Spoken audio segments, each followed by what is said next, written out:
Hello and welcome to another Train Sim World 2 video. This time we're taking the 375 all the way from Faversham to Gillingham, and I hope I'm pronouncing both of those right because I'm not from southern England, as you can tell by my accent. Now it's very important to remember this train is pretty much identical to the 377, so if you've already seen that video you've pretty much seen everything that you need to know about the Electrostar trains that are in Train Sim World. Now there are some little differences here and there. For the most part it's just cosmetic. So here we are in the cab. The cab is actually pretty much the same. It's just some stickers in different places, you know, overlays and whatnot. But that's about it. All the buttons are pretty much in the exact same place. They might be coloured differently. I did find out that you're supposed to close this door, and that is good, because now I actually have light in the cab. As you can see, it goes out there. I'm going to be using all the safety systems that the 375 has to offer, those being DSD, Vigilance is tied in with that, and then AWS, TPIWS, I think, something along those lines. And this is obviously an electrical powered commuter train, and we're using the third rail for power. I've also got it raining.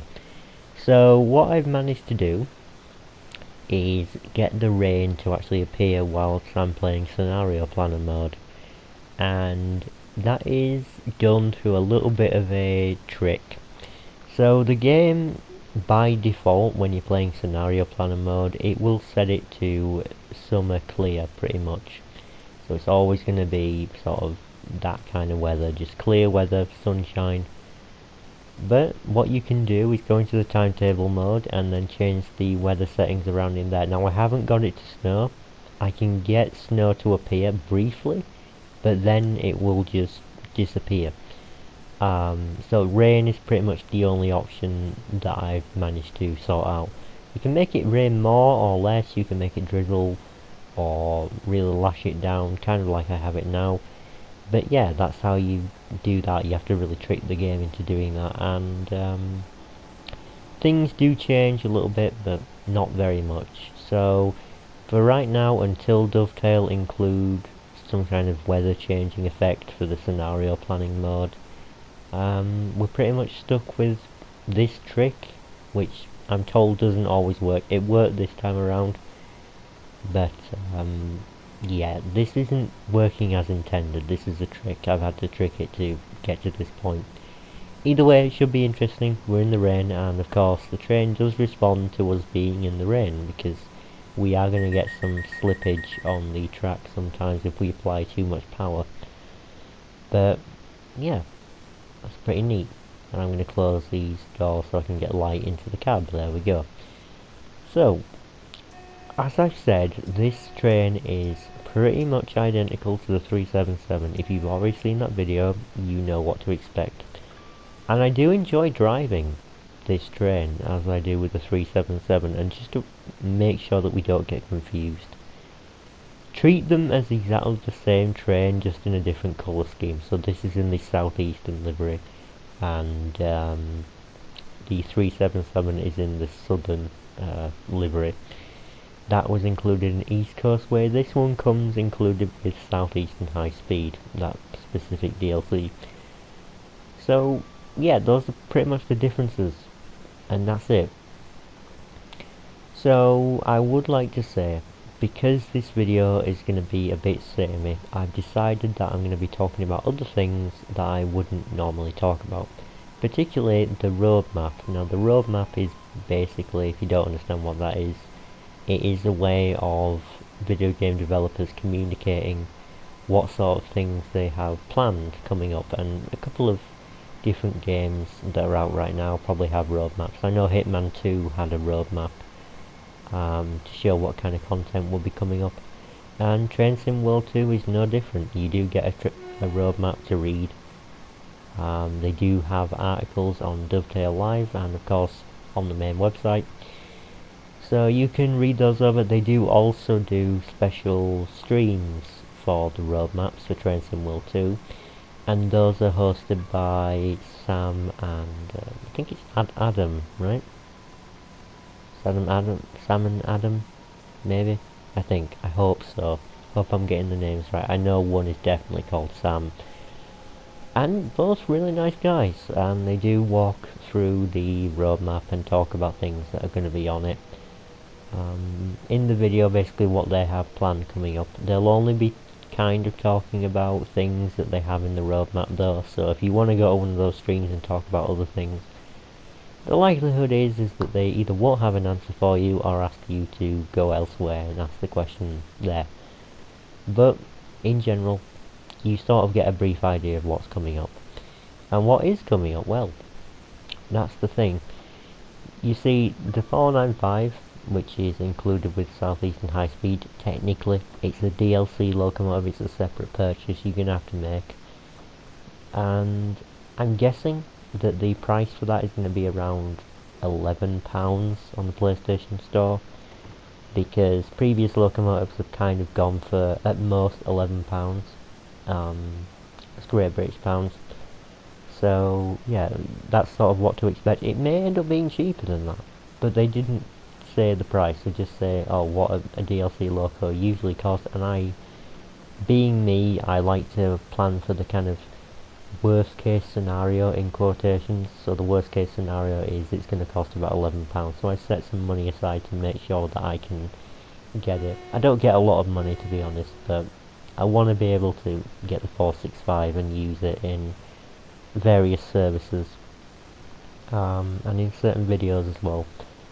And when I do get the 465, I'll be doing a special stream for it, because it is quite an important, it's a completely brand new train to me and to you as well, the viewer, so that's why I'm going to be doing streams if I get a new DLC locomotive. Now, as far as the content that I'm getting for Train Sim World 2, I honestly will only get things that I'm interested in, so don't expect me to get every single DLC, because I just won't. I haven't got the money for that, and to be honest, I don't really have the interest to get everything. So, yeah. I'll also be trying to do a montage video, so the montage video will be showing you all the locomotives that I have access to, and that's for the purposes of, if I decide that I want to take requests in Patreon, for example, on Patreon I should say, then people can decide, you know, what they want to see, what locomotives they want to see, because people who aren't railway experts, I'm certainly not one of them, people who don't know what these trains will look like, if I just say the name class 395 or class 375 or whatever, they won't know. So I'm going to make a montage video to show all of them off. Sorry, I do trip over on my words. Please be mindful of that. And I'm not going to claim that I can play this game perfectly, because I really can't. Also, you should expect me to cut up ahead. So I'm not going to be showing the full journey. The full journey took me about 27 minutes, 28 minutes. And this video was originally going to be 28 minutes long. I've actually shortened it down now to 20, just under 19 minutes and 23 seconds. So yeah, I basically cut out 8 minutes worth of content for you, because I don't want you to switch off. I want you to be here the whole time and see what I'm seeing, but also I don't want you to bore you with a long journey and a long video, which will take longer to upload, and that's basically the reasoning behind it. Now, I'm not going to be cutting everything down. If there is a really kind of boring section, in my opinion, I will try and cut it out of videos in future. Once I start getting out of this sort of phase, I'm sort of in the phase content wise where the majority of what you'll be seeing is random splashed together content. So I decided at random to do the 375 today. I decided at random to do it from Faversham to Gillingham. None of this has been planned or pre-thought about. The only thought that I've given it is sort of, well, this is a new train, so I'm going to have to show it off fairly quickly after the release of the DLC, which was the 4th of February. It's now the 6th, according to my calendar. It is 3:05 in the morning. when I'm recording this. So yeah, that's pretty important. It is also worthy of noting, my videos, if they're pre-recorded, i.e. this video definitely is, I'm going to be doing the commentary after the fact, so not during. Streams are obviously the exception, they're entirely live. And doing it this way means that if I give a bad take, I can just do it again. But usually what I like to do is just leave it recording, and whatever comes out in the way that it wants, because let's just be fair here, content that is natural is probably going to be better for the ears, and I want to make it so that my videos are like having a conversation rather than me just cutting randomly, like some YouTubers might do.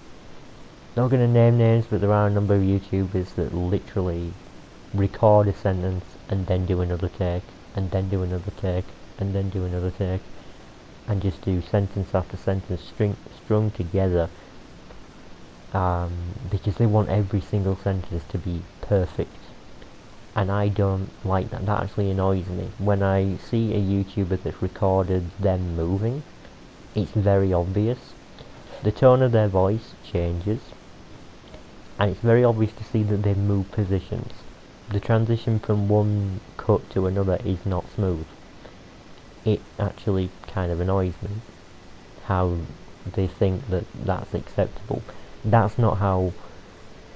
I get that TV works in a similar fashion, but to be honest, the scenes are a lot longer, and when they do cut to something else, it is usually a scene transition to a different location or a different camera angle, so it's less noticeable. But it just, yeah, I like my content to be raw and natural, and just feel more like a conversation, because I feel like that's more homely. If I do cut out my voice, it's because I either need a drink, because talking for so long does wear on your throat. It does wear on things. So, yeah, and I will obviously be doing another take if it's that bad. So anyway, with the whole, well, I should say the rest of the stuff that is on the roadmap is mainly fixes and sort of improvements. But they do give hints as to what kind of content will be coming up in future DLCs, but they don't give an indication of when. So we know that the Class 313 for East Coast Way will be coming out. We just don't know when. And I had thought that maybe they might release that fairly early into the year. But because it still says in production, that usually means it's going to be a little while. So the way that they're sort of doing it here is next release. When they use the phrase next release, it really does mean in the next kind of 2 weeks you should expect this, and then we'll give a kind of a release day at some point. If it says upcoming, it means that the content is practically finished, but they want to do some final testing, final polishing before they release it, and then it becomes next release. That's the next stage, closer to release. And then if it's in production, they won't order it, they won't give it a specific order, they'll just list a bunch of things in a random order that they're working on, just to let you know that, hey, we are definitely going to be working on these things, but we're not going to tell you when they're going to be arriving.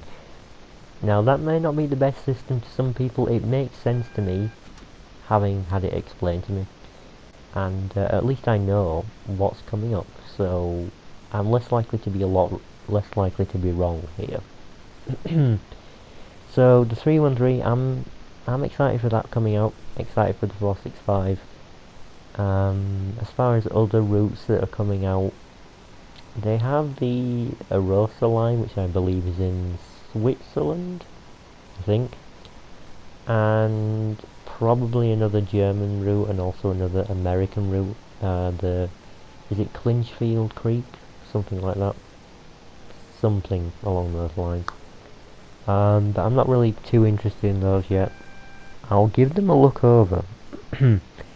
So what I've kind of made a pact to do off camera is I'm going to be looking at the content. I'm not going to be necessarily getting everything, as I said earlier on, but I will be looking at it, and I am going to talk about it in my videos because it's still related to the game, and it will provide some conversation from me as far as my opinions go on what I've seen.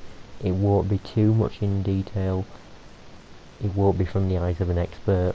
It will be from the eyes of just a casual player. So just keep that in mind when I talk about future things that are coming up. It doesn't mean I'm going to be getting everything, because that's certainly not going to be possible.